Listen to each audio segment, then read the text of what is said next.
Mm. Li. Hmm. Ayan yung unggoy namin. Almost 20 years na yan sa amin.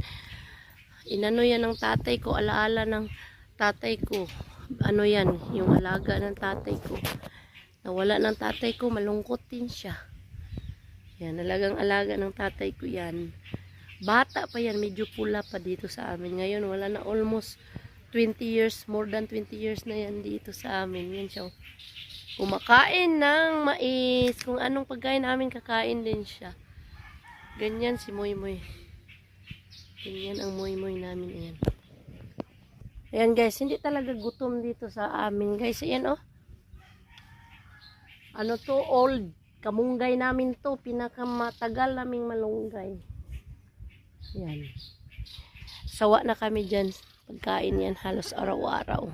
Ayan, kumakain si Moy Moy.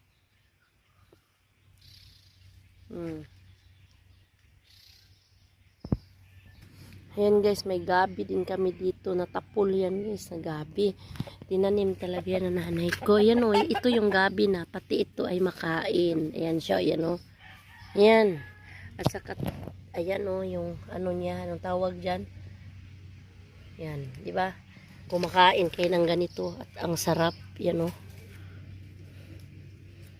Ayan, nakalimutan.